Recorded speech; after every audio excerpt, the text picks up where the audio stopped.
yana. Bugünkü verilişimizin məqsədi çevrədəki sahibsiz heyvanlara bağlı olacaq. Bugün biz bura gəlməkdə məqsədimiz sahibsiz və şikəst heyvanlara sizə təqdim etmək, sizə göstərmək, onlar haqqında sizə məlumat verməkdir. Və sizə indi təqdim edəcəyim şəxs hal-hazırda gəldiyimiz sığınacağın sahibi Ramin bəydir. Biz istəyərək çox qısa bir məlumat alaq, sonra davamını gətirərik. Heyvanlarınız haqqında bizə məlumat verərik, zəhmət olmasa. Biz illərdir, 5 ildir bu işlə məşğuluq. Küçələrdə heyvanları, maşın vuranı, zəhərləyəni, güllələyəni götürürük. Əvvəl perideşkalarda saxlayırdıq.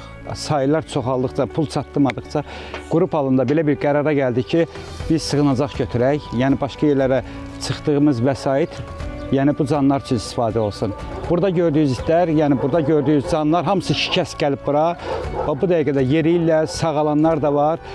Kısa ömür yaşayanlar da var. Tabii ki maşının təkərinin altından götürürük, güllərin içindən götürürük, zəhərlənir. Yəni biz yaşatmağa çalışırıq. Ramin bəy, sığınacağımızın adını zəhmət olmasa qeyd edək. Bizim qrupun adıdır Uğur, Uğur Heyvansevər qrupu. Sığınacağımızın da adı Uğurdur. Yəni bura gələn balalar uğur tapsın, sağalsın. Artıq sığınacağımızdan sizə müəyyən bir informasiya verdik və istəyirəm ki, içəridəki heyvanlarımızı sizə göstərək. Buyurun yanıqım. Bizim sığınacağın içərisi. Burada itlərimiz hamısı fərqli yerlərdə gördüyünüz kimi bəzisi bu tərəfdə, bəziləri bu tərəfdə. İndi Ramin bəy bizə izah edəcək, niyə bu itlər ayrı-ayrılıqda qalırlar. Ramin bəy buyurun. Burada zəif şikəst itlərdir. Yəni hamısı sağalanlar o fermanın içində də ki, ən ağır vəziyyətdə olan itlərimizdir. Yəni burada 200-dən çox it var. Yəni hamısı ki, örgəşəndən sonra bir-birinə qarışa bilir.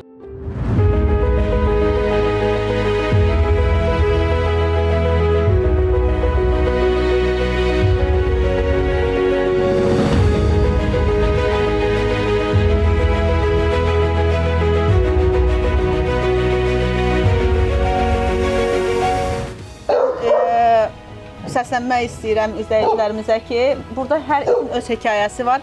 Çox qısa da olsa sizə onların hekayəsi haqqında danışmaq istərdik. Bax, Bella var, məsələn, gözü görmür, bax, gəzir. Bella, gəl bura. Bella, gəl. Gəl bura, bax. Heç bir gözü yoxdur, bax. Yanıqam, bax. Və bu insanlar tərəfindən şiddətə məruz qalmış heyvanımızdır. Bu itimiz bizim bir ildən çoxdur bizim gözləri çıxardılıb, insanlar tərəfindən bu cür şikəst hala gəlib. Gel Şako. Yoş. Gel.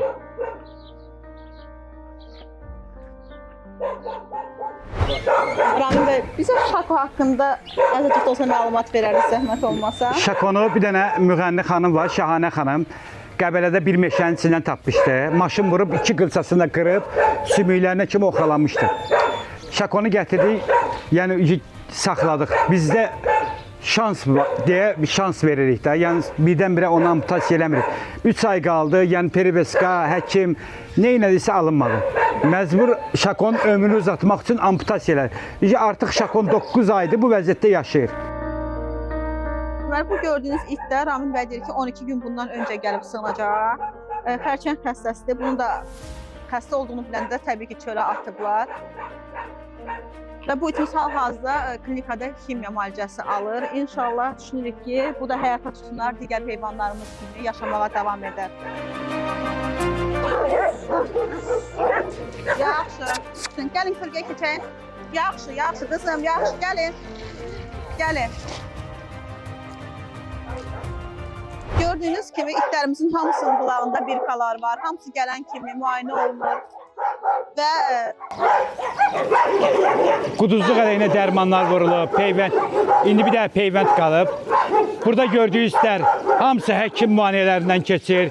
Gələn kimi gedir klinikalarda müalicə alır. Yəni bura gələn it bir gecə saat 1-də, 2-də gəlirsə ilkin müdaxilə edə bilir. Səhərsi günü birbaşa həkimə gedir. Qan analizi lazımsa qan analizi verilir. Renginlər olur.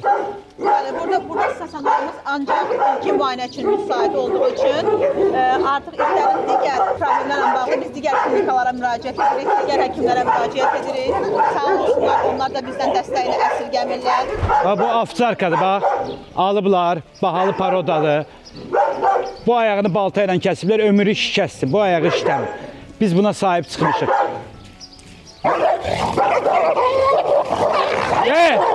Ne bu? Ne bu?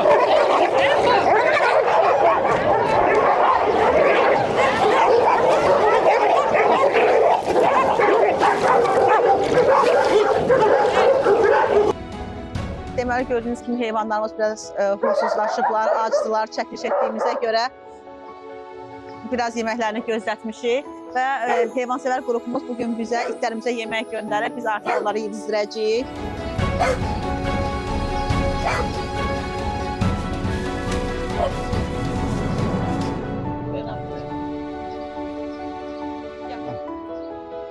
Müzik gel. Aşağı yiyeyim, o da aşağı yiyeyim. Gəl. Kökün qablarını sırdı. Aç, aç.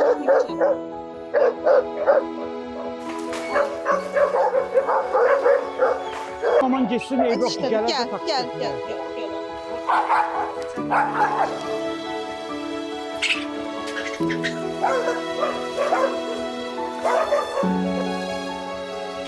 Gördüğünüz gibi sığınacağı gəzdik, gördünüz. Çox az məlumat edik. Təbii ki, bizim burada çox ağır hekayələr olan itlərimiz də var. Buradan səslənmək istəyirəm. İnsanlıq duyğusu, vicdanı olmayan insanlara, mən onları elə adlandırıram. Çünki düşünürəm ki, insan nə qədər vicdansız olmalıdır ki, bir heyvana bu cür şiddət göstərsin. Sevmirsiniz, anlaya bilərəm. Yəni, heç kim sevmək məcburiyyətində deyil. Heyvan da sevməyə bilərsiniz. Amma ən azından bu cür heyvanlara şiddət göstərməyin. Deməli, bir müddətdir ki, bizim sığınacağa digər dırnaqarası heyvansevərlər tərəfindən hücum olunur. Sığınacağın bağlanması barədə və yaxud da burada itlərin ölməsi barədə türlü şayələr yazırlar. Əsilsiz, altını doldurmamış boş-boş şayələrlə çıxıb səhifələrdə bizim haqqımızda danışırlar. Belə deyim də, bu sığınacağa ilk yardım etməzdən öncə dəfələrlə, yəni bir müddət mütəmmədi olaraq izləmişəm, baxmışam və bir şey də vurğulayım ki, Ramin bəy hətta mən bura dəstək göndərdiyimdə hər şeyin çekinə qədər mənə atır ki, bunu aldıq, bunu elədik. Hamısı, yəni bizdə sənədlə, sübutla hamısı vurğulanır, kim nə eləyirsə. Yəni heç bir burada ay yeyinti falan filan çoxları bu sözü deyir. Bizdə qətiyyən elə şey ola bilməz, mümkünatı yoxdur. Çünki dediyim kimi bizdə qrup var, hər yardım, hər olunan bir şey çəkinə qədər alınır, çəkilib atılır həmən şəxsə. Bəli, mən buradan demək istəyirəm ki, əgər yardım etmək istəsəz, ürək rahatlıqla yardım edə bilərsiniz. Çünki mən özüm də güvən problemi yaşayıram. Çoxdur bugünkü gün aldadan yerlər, yazırlar, deyirlər. Amma mən düşünürəm ki, Ramin bəyin sığınacağına ürəklə, çünki özünüzə gəlib görə bilərsiniz mənim kimi. Mən də mütəmadi olaraq gəlirəm, gedirəm, yardımına əsirgəmirəm. Amma həm maddi, həm də mənəvi bu itlərin sizlərə ehtiyacı var. Buradan da bizi izləyən tamaşaçılarımıza təşəkkür edirəm. Bizi izlədiyi üçün, dəyərli zamanlarını bizə ayırdığı üçün çox-çox təşəkkür edirəm. Əgər bu tür videolar sizin üçün maraqlıdırsa, biz bu tür videoları çəkməyə davam edəcəyik və rəylərdə fikirlərinizi gözləyirəm təbii ki. Ramin bəy, sizə də çox təşəkkür edirəm. Çox sağ olun. Qonaqpərvərliyiniz üçün, bu cür gözəl iş gördüyünüz üçün, həm ağır, həm məsuliyyətli bir işin altına girmisiniz. Yaxşı ki varsınız, yaxşı ki sizi tanımışam. Yəni xanım, mən də təşəkkür edirəm sizə. Sizin timsalınızda olan heyvansevərlərə, çəkiliş edən qardaşlara Allah köməkləri olsun, var olasınız. Belə bir maarifləndirmə kampaniyası keçirdirsiniz, gəlirsiniz, görürsünüz, yardımlaşırıq. Allah sizi var eləsin, malınıza bərəkət olsun. Bəzi insanlar da maariflənsin, rəhmə gəlsin ki, bu canlarla işləri olmasın, əlində bir tikə də olsa bir yemək verə bilsinlər. Heç olmasa yemləmirlərsə vurmasınlar. Ən azından bizi də əziyyətə salmaz. Çünki vururlar, əziyyət edirlər cana, biz də məcbur götürürük, burada ona qayğı göstəririk.